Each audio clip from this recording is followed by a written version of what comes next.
¿Baile prohibido la marinera? ¿Cómo, dónde y por qué?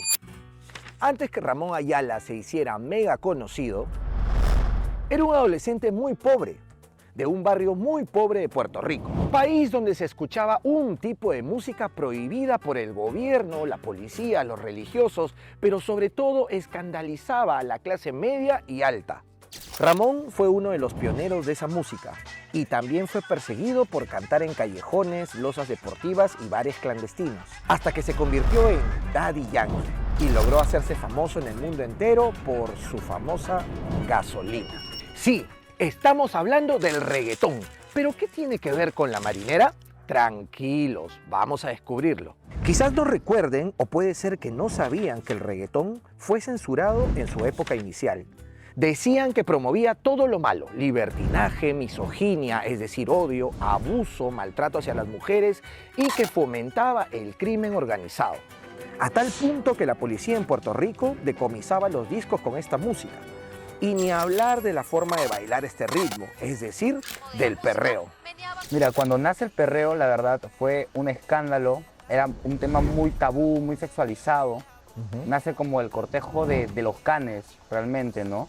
El poderse frotar era algo, tal vez para la época, muy grotesco.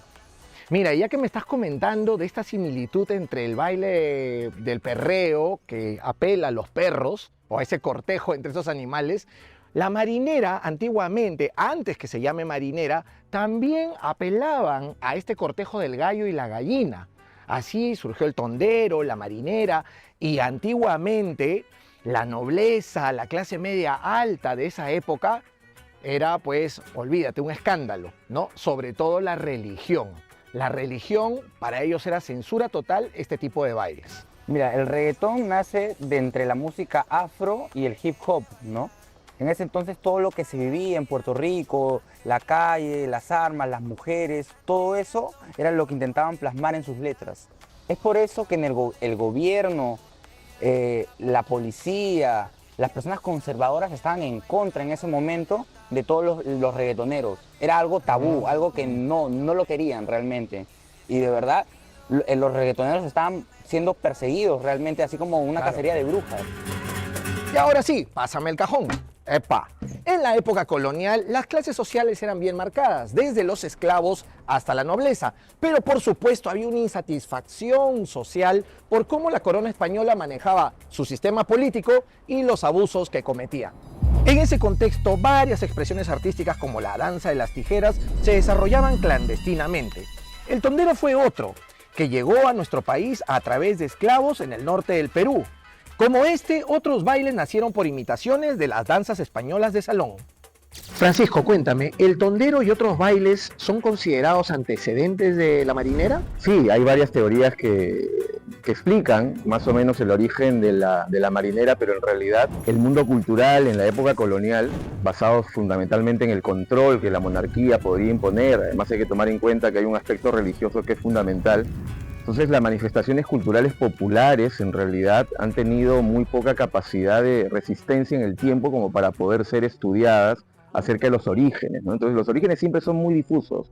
Lo cierto es que la marinera sí podríamos de alguna u otra manera identificarlos con algunos bailes por sus parecidos, ¿no? Es decir, por el estilo, por la sensualidad, por el cortejo, la pareja, que de alguna u otra manera sí está presente en el tondero, ¿no? El uso del pañuelo también, por ejemplo. ¿Y esos bailes en pareja fueron prohibidos en esa época? La presencia de España en un espacio culturalmente distinto implicaba de alguna u otra manera también cierta imposición cultural, cierto control. Entonces el control religioso también implicaba de alguna u otra manera establecer ciertos parámetros de comportamiento social y cultural. ¿Y tienen algo que ver estos bailes al cortejo de los movimientos de ciertos animales? Bueno, estaba de por medio también la idea de que estos aparentemente funcionaban como una especie de cortejo, y el cuestionamiento estaba en el carácter lascivo que tenían estas expresiones, ¿no? El choque corporal, que para la época pues obviamente no era lo más apropiado. Hay que tomar en cuenta que las distinciones o las desigualdades de género eran mucho más marcadas en el contexto colonial, ¿no? Hoy por hoy hay diferentes tipos de reggaetón, el sexualizado, el romantizado, van habiendo ramificaciones del reggaetón, ¿no? Y ahora sigue siendo un tabú realmente, ¿no? Por ejemplo, en programas de televisión, en programas de radio, te censuran ciertas palabras y contenido que realmente a nivel nacional no se pueden decir, ¿no? Y eso ya está 100% garantizado.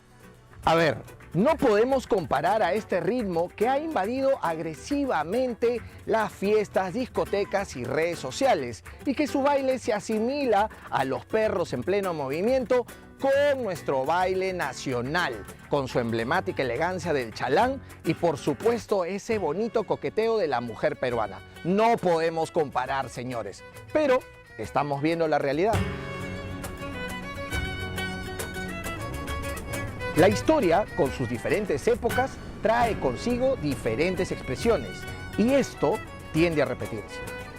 Y son esas expresiones y esos movimientos los que dan vida a Perú Sasa. Aquí vamos a movernos, a disfrutar y a retarnos. ¿No sabes bailar, dices? Pues aprende, porque puede llegar tu día. Bienvenidos a nuestra primera temporada. Marinera, con M de Muévete.